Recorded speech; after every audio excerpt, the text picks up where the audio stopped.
Hi everyone, so today we will see how we will create database and tables in database. At first we will go to MySQL workbench, enter the password. After that we will write create database.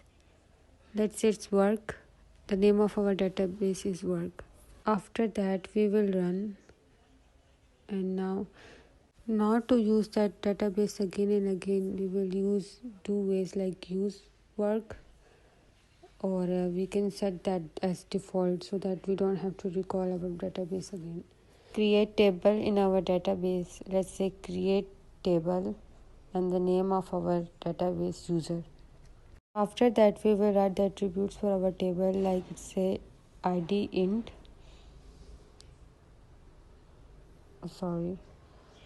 after that we'll write, let's say name varchar. We use varchar here, and let's say it takes 20 characters, so we'll take 20. And now we will write address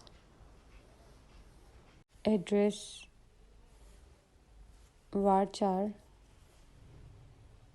let's say 20 or 30. And now we will run that, and after running we'll refresh our database.